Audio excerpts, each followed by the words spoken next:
em Tiago, capítulo 4, versículos 10, 11 e 12. Nós vamos ficar nesses 3 versículos, porque eu não vou me prolongar muito hoje na palavra. O termo vai trabalhar à tarde aí também, precisa descansar um pouquinho. Tiago 4, 10, 11 e 12. Nós vamos falar um pouquinho sobre um tema que de alguma forma, 2 temas que de alguma forma estão sempre muito vigentes no nosso dia, né? Bem diário: humilhação e julgamento. São coisas que estão aí no nosso dia a dia e que acho que muitos de nós interpretamos de forma errada, né? Assim eu entendo. Tiago 4, 10, 11 e 12. São só 3 versículos, então vamos acompanhar. Começa assim: humilhai-vos perante o Senhor e Ele vos exaltará. Irmãos, não faleis mal uns dos outros. Quem fala mal de um irmão e julga seu irmão, fala mal da lei e julga a lei. E se tu julgas a lei, já não és observador da lei, mas juiz. Há só um legislador que pode salvar e destruir. Tu, porém, quem és que julga a outro? Nem irmãos, pode se sentar.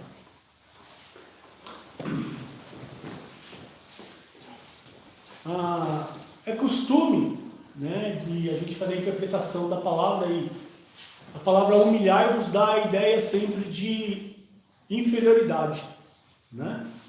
E é interessante como, por muitas das vezes, essa parte da humilhação a gente entende que ela pode ser referida no nosso cotidiano entre pessoas. Mas aqui a palavra deixa bem claro que nós temos que nos humilhar perante o Senhor para que o Senhor nos exalte. É claro, essa exaltação vai ser no tempo dele. E eu vejo que muitas das vezes, hoje em dia, as pessoas entendem que a humilhação ela tem que ser feita perante os homens, que nós temos que nos humilhar perante os homens. Eu não vejo dessa forma, irmãos. A própria palavra diz que, se for possível, com todos tende paz. Então tem algumas pessoas que você vai poder ter paz e tem outras pessoas que você não pode ter nem sequer um convívio, porque a pessoa não merece o seu convívio. Haja visto que algumas pessoas, quando vêm trazer um evangelho diferente desse, que está na Bíblia, a palavra fala que nem é para atendê-los. Não é nem para você dar a paz para eles. É para você deixar essa pessoa, né? Digamos assim, entrega essa pessoa a Satanás. Quem sabe Satanás vai humilhar tanto essa pessoa que essa pessoa se converta do seu mau caminho, né? E volte ao Senhor. Então a nossa humilhação, irmãos, ela tem que ser dada a Deus. Nós temos que nos humilhar perante a Deus. Aos homens nós temos que ter um bom convívio, se possível, mas não nos sentirmos humilhados. Há certos relacionamentos, e vamos falar isso, seja na família ou seja no trabalho, que tem pessoas que gostam de humilhar. Tá certo? Não significa que nós temos que nos sujeitar a esse tipo de situação, a esse tipo de pessoa. Não, irmãos. Tá? A nossa humilhação, ela só pode ser perante ao Senhor. Aos homens, nós temos que tratar com respeito, tratar com educação, tratar de acordo com o que a palavra nos fala, que nós temos que em tudo tratar com amor, e que as nossas palavras sejam palavras boas, mas não significa que nós temos que estar nos humilhando e as pessoas pisando em nós e nós aceitarmos isso como algo natural. A coisa não é assim. Não é porque eu sou cristão, eu sou burro de carga de ninguém. Eu não sou. E ainda mais por eu ser cristão, eu sei qual é a minha posição. Então tem certas coisas na minha vida que eu posso aceitar, que eu não me sinto humilhado, mas quando eu sinto que alguém me humilha, eu tenho que colocar a minha voz ativa também. Né? Às vezes as pessoas pensam que a humilhação está naquele texto, né, que fala assim, ó, se a pessoa te pedir a túnica, dá a capa também, né, ou pede a capa da túnica, né, você tem que andar 1 quilômetro, caminha 2. Isso não é humilhação, isso daí está mostrando que você tem que tentar ter bom convívio com todos e ajudar a todos. Mas nós só podemos nos humilhar diante do Senhor. Quero que os irmãos entendam bem isso. A humilhação nossa é a nossa conscientização de quanto nós somos pobres, falhos, fracos e o quanto nós dependemos da superioridade de Deus nas nossas vidas. Isso é uma verdadeira humilhação que nós temos que ter.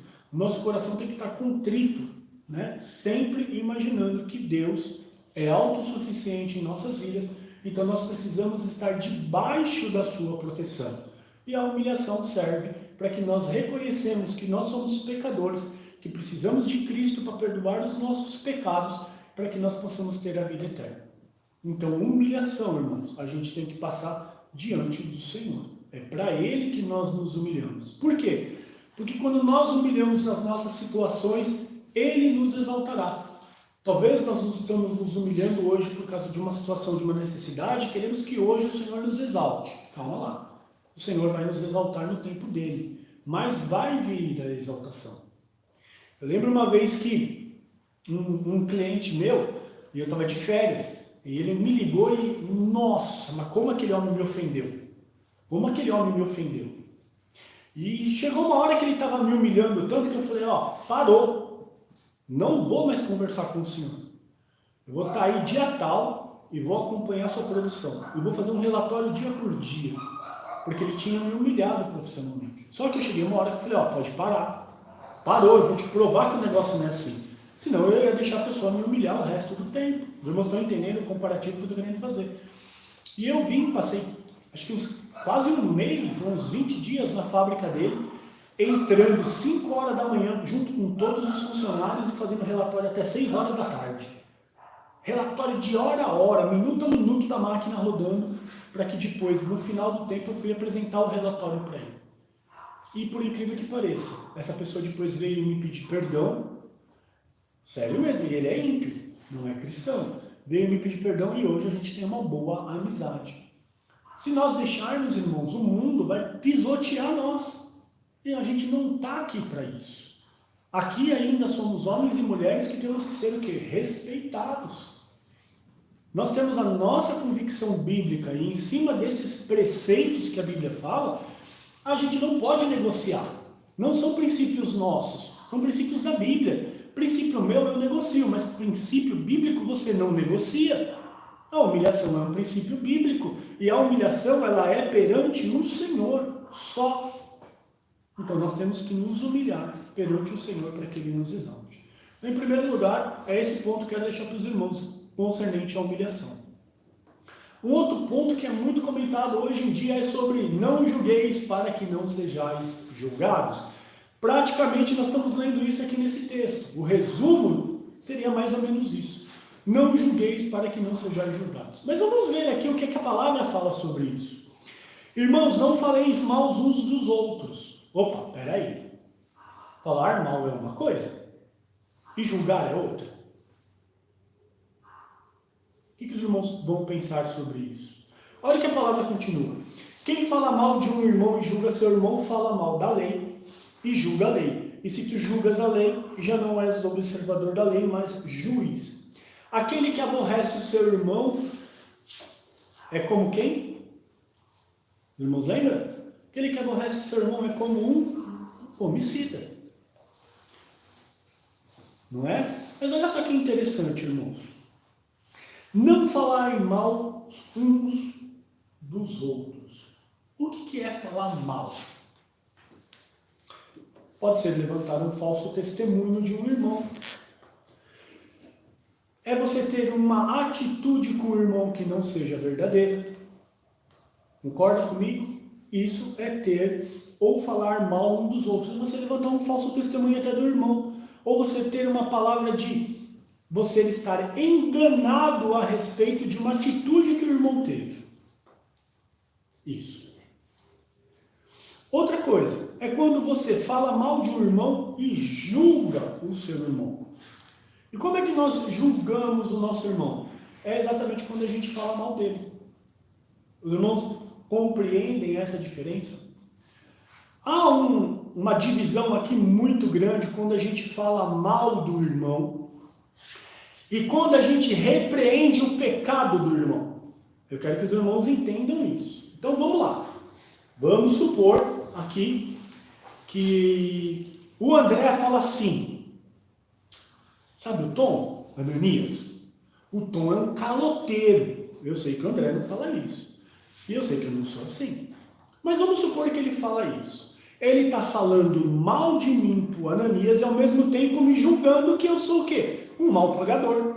Os irmãos concordam disso? É isso que a palavra está falando. Agora, Se eu fosse um adúltero, se eu tivesse num outro relacionamento e o André falasse assim, Ananias, o Tom está em adultério. Isso é falar mal, irmãos? Ou isso é apontar um pecado que está presente? Hipoteticamente falando, tá? Os irmãos estão entendendo qual é a diferença? A diferença é que o mundo está pregando hoje que nós não podemos apontar o pecado, porque o apontamento do pecado é julgamento. Não é isso que a palavra fala. Os pecados, eles têm que ser apontados, eles têm que ser apresentados e eles têm que ser tratados. É diferente da condição hipotética de alguém falar mal um do outro. O que a palavra está falando é que a gente tem que evitar o quê? O buchicho, a fofoquinha, a discussão, a conversinha, que no nosso meio eu sei que não acontece. Mas pode acontecer no local de empresa, e nós não podemos nos dar ao luxo, vamos dizer assim, de ser participante dessas coisas, de falar mal. Sabe, você trabalha numa empresa, mas você fala mal da empresa. Você come dali. Você tem um chefe que você fala mal do chefe, para os outros. Isso é você estar falando mal um dos outros. Isso não é um julgamento. Então, quando nós temos que estar atentos, é que nós não podemos falar mal um dos outros no intuito de julgarmos uns aos outros, porque nós não somos assim. Mas quando nós temos que apontar o pecado, né? Ah, o Tom é mentiroso. É verdade ou não? Sim, porque o Tom está usando a prática da mentira para poder se sobrepor ou se justificar. Quando isso acontece, essa prática ela tem que ser combatida. E independente, isso não é julgamento, irmãos. Porque quem vai julgar é Cristo. Mas a palavra fala que entre nós não pode haver o quê? Mentira. Então isso não é um julgamento. Isso sim é um apontamento de um pecado, de uma doença que está sendo acometida, que precisa ser o quê? Tratada. Então quando nós estamos apontando, esse é o meu modo de ver, quando nós estamos apontando no mundo lá fora o pecado, porque nós também enxergamos o pecado em nós, apontamos o pecado em nós e temos que ter mudança de atitude, a gente não pode exigir do mundo que quando nós apontamos os pecados que eles praticam, sejam algo coniventes conosco. Nós não podemos ser coniventes com o pecado. Então, quando nós falamos que a ideologia de gênero, por exemplo, tem que ser combatida, porque ela acredita que nasceu assim, é assim, e Deus tem que aceitar assim, nós estamos falando que não. E eles vão falar o quê? Que nós estamos contrários à palavra porque estamos julgando. Não, nós não estamos julgando, nós estamos apontando o pecado, para que a pessoa possa ter consciência do pecado e se arrepender dele, para que ela possa analisar isso e entender e falar o seguinte: eu preciso mudar o meu conceito, eu preciso mudar a minha forma de viver. Como que você vai saber que você está num pecado se você não tem ninguém para te informar que isso é pecado? Tem mulheres que se vestem, não as nossas aqui da nossa igreja, mas vocês já viram isso? Que tem mulheres que se vestem tão sensual para ir para a igreja, com decotão, maquiagem, pintura, aí unha, aí isso, aquilo, aí pega o vestido, tem um decotão aqui que fica metade das coxas dela de fora. Já viram isso? Eu não estou mentindo, irmãos, isso tem em várias igrejas. Alguém tem que chegar para essas irmãs e falar o seguinte: irmãs, essa não é a postura de uma mulher cristã. Isso é falar mal? Isso é julgar? Não, mas isso é apontar algo que está errado para que isso seja corrigido. Talvez essas moças e essas mulheres foram inculcadas no passado que isso é legal. Olha, isso é bacana, você está linda. E ela olha para aquilo e fala: realmente eu estou bonita para ir para a igreja, mas a igreja não é o local para se vestir assim. E ela muitas das vezes está ouvindo o Espírito Santo falar, mas não tem ninguém que está ajudando a ela se conscientizar do pecado. Assim como há homens, irmãos, que vai na academia e fica saradão e bonitão, quando vai para a igreja usa uma calça super colada, uma camiseta super colada. Para que isso? Para se mostrar. É uma sensualidade que está sendo exprimida, que não tem necessidade nenhuma. Isso aonde? No meio cristão. Então, quando você chama a pessoa entende que aquilo não é uma postura, que aquilo está ofendendo, aquilo é um pecado que precisa ser combatido, porque não tem esse tipo de necessidade. Então, quando nós estamos vendo hoje em dia no mundo, é que o mundo está usando um texto desse, de que você não pode julgar o seu irmão, achando que a gente não pode combater mais o pecado. E cada dia mais a gente está vendo isso como uma coisa natural, uma coisa normal, uma coisa corriqueira. Você não pode mais falar do adúltero, porque hoje a maioria das igrejas já liberaram, o pastor pode ter 2, 3, 4, 5 casamentos, não estão nem aí mais, né? Mentira, agora já tem as mentirinhas brancas que dizem que podem ser faladas. Que mais daquela lista toda que a gente vê na palavra, que fala que contradiz com aquilo que é interesse de Deus, as pessoas vão estar negligenciando e achando que a gente não pode falar mais. Como igreja verdadeira, irmãos, nós temos que continuar falando. Está errado. Ah, você está julgando. Não, eu estou te alertando. E olha por que a gente não pode julgar uns aos outros, irmãos. Por que a gente não pode levantar esse falso, ou esse falatório? Porque há um só legislador que pode salvar ou destruir. Irmãos, quem é que pode salvar e destruir? Não é Cristo? Ele é o único que pode salvar e destruir. Nós estamos vendo que hoje Cristo é o quê? A pessoa do nosso advogado. Mas e amanhã? Quando ele vier, ele vai deixar de ser advogado para ser o quê? Juiz. E aí esse que é o grande problema também, que nós não pensamos nisso. Hoje, como nosso advogado, você conta tudo para ele. Você não esconde nada do seu advogado. Hoje, se você for mover uma ação, a primeira coisa que você vai fazer é contar a sua verdade integralmente para quê? Para o advogado.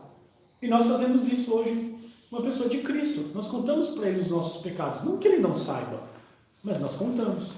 A questão toda é que amanhã, quando ele for o nosso juiz, ele sabe pormenores de tudo que nós fazemos.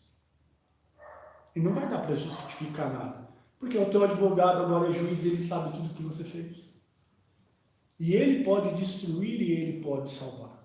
Então o único que pode julgar é Deus. É Cristo o único que pode julgar. Mas nós não podemos nos calar em cima do pecado que o povo comete. Isso nós não estamos julgando. Nós podemos abrir a nossa igreja e pode vir prostituta, gays, lésbicas, pode vir todo tipo de gente, drag queen, o que quiser, não importa. O que fala todes isso, sei lá, tudo isso daí pode vir. Mas vai ter que se acertar de acordo com o Evangelho.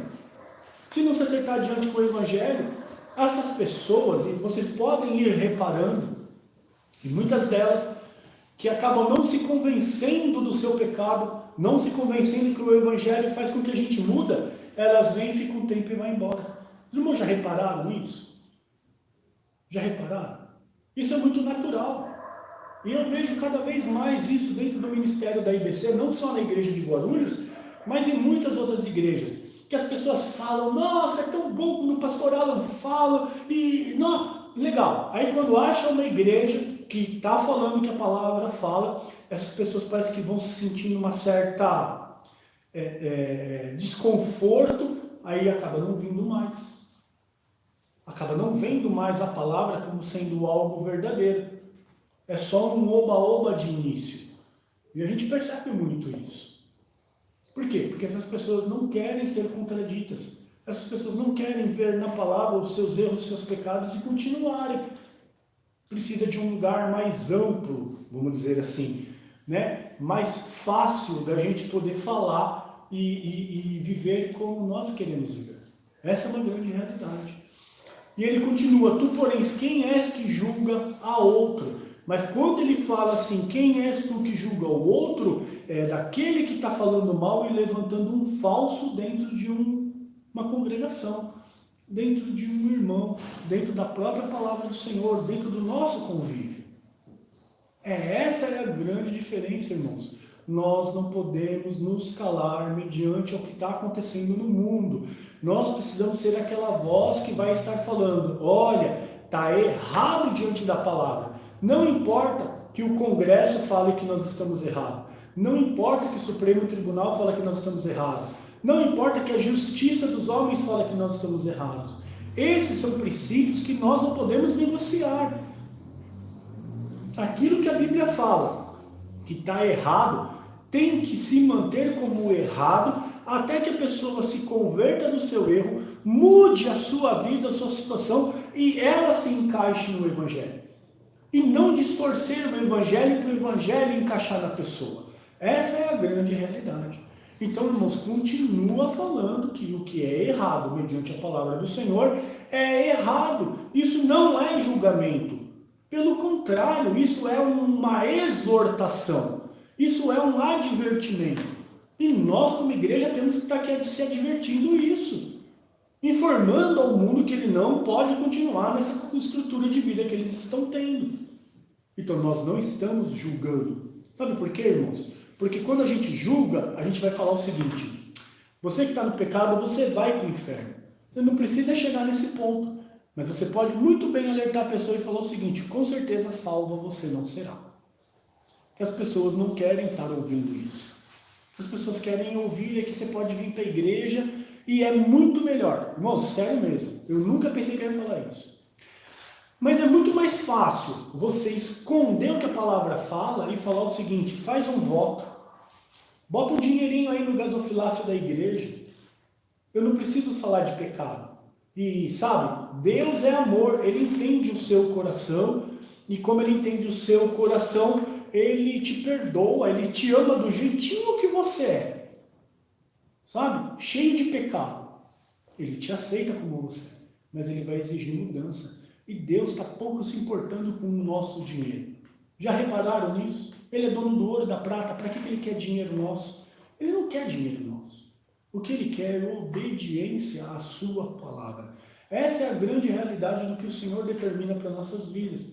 Então, se nós como igreja nos calarmos de apontarmos o pecado, esse povo todo vai para o inferno, e aí sim, quando nós formos julgados pelo Senhor, o Senhor vai nos julgar porque nós não falamos dele.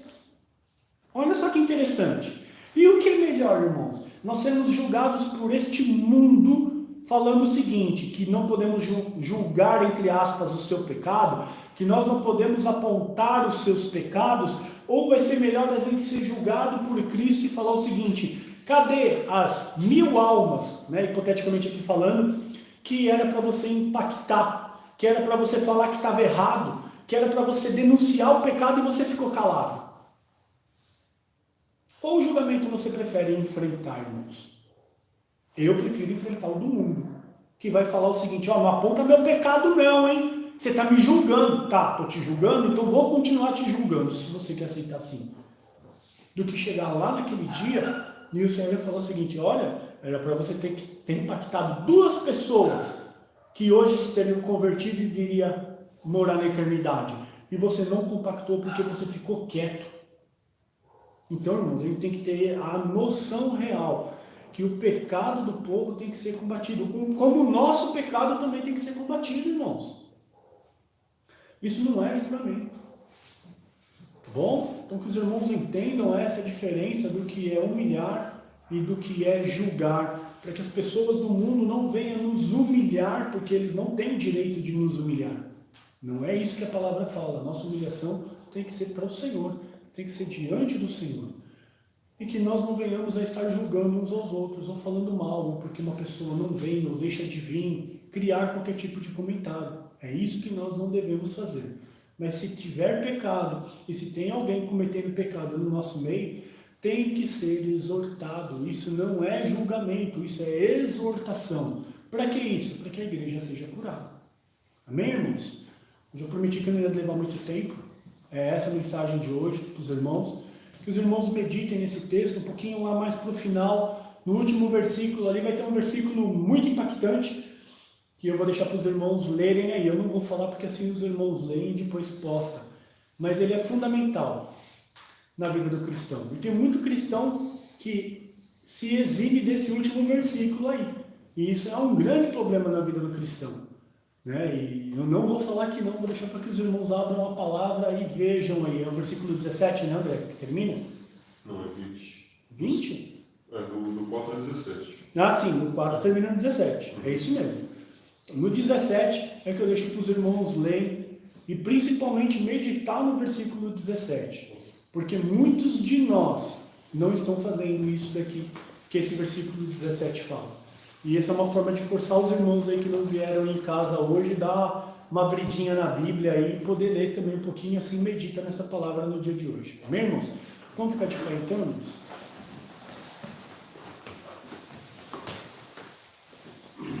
Vamos orar. Senhor Jesus, muito obrigado pelo ar, pelo alimento, pela saúde. Te agradecemos, Senhor, por tudo que Tu nos destes. Seja conosco no decorrer da tarde deste dia. Perdoa os nossos pecados, as nossas falhas e as nossas fraquezas. Mais uma vez eu te peço, Senhor, que Tu possas estar entrando com providência na vida da nossa irmã Sandra. Restabelece o físico dela, Senhor, para a honra e glória do Teu nome. Abençoa o irmão de Elson, Senhor Jesus, que o Senhor possa estar confortando o coração dele, Senhor Jesus, e que seja feito conforme a vontade do Senhor com relação a esse roubo que fizeram da moto dele, Senhor, se for possível, Senhor, que ela apareça, sim, né, apareça inteira, para a honra e glória do Teu nome santo, sim, Senhor, que isso possa servir de testemunho para ele, que possam encontrar a moto dele inteira, Senhor, porque é a locomoção, é o trabalho dele, Senhor, abençoa, Senhor.